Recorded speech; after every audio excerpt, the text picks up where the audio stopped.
All right, this is Ryan with RS Rolling Classics. I mocked this up. I've got the manual transmission or steering rack in there. You can see that, and that's all going to connect up. I've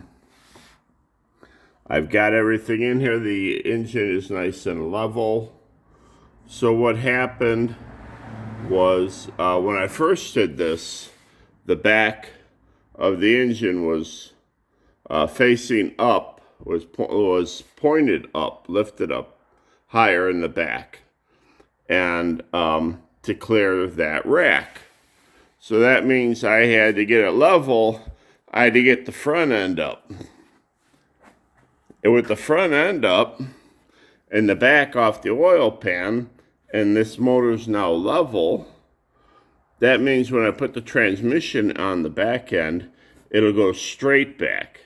And I moved this engine as far forward as I could with the brackets that I had.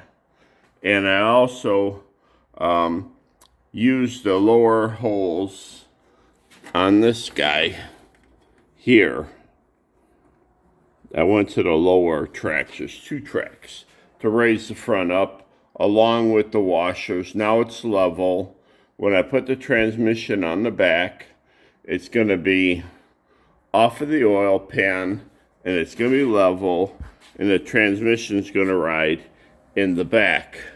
So let's see what that looks like. Yeah.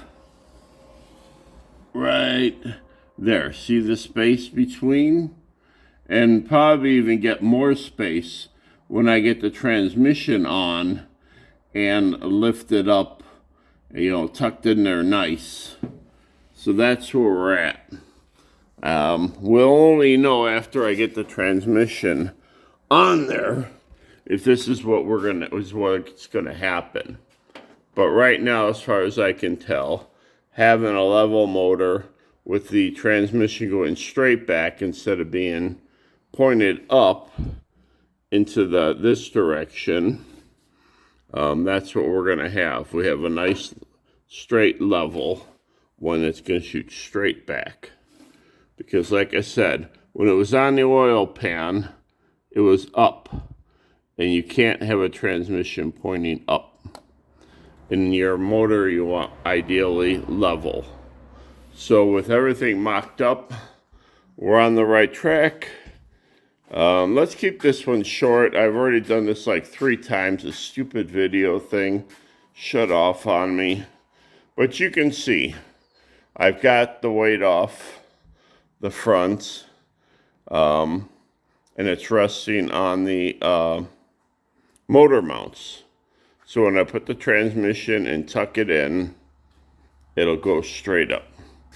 So this is a C4 transmission if you're not familiar with it.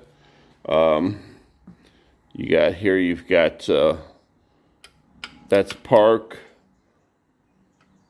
reverse, neutral, drive, and then there's an extra gear. Oh, there's a kick down. Anyway, there's something that kicks it down. We'll talk about that later. But this is the C4. Here's a line here for your transmission cooling lines. This one and this one. I'm not sure what that one is. But anyway, we'll figure it out when we get around to this. Here's the balancer.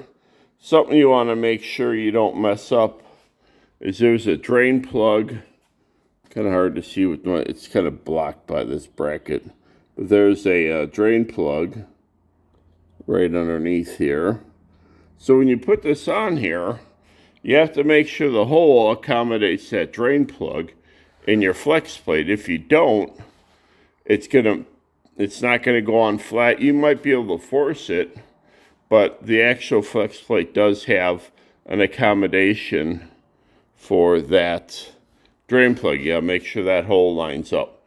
And then here's the 4 bolts that we put on. Of course, this side here is the starter housing. I've ordered special the nuts. This thing just slides on and off. This is the way it came to me. So let's end this before it ends itself. You guys have a great day, and I'll keep you posted. Bye.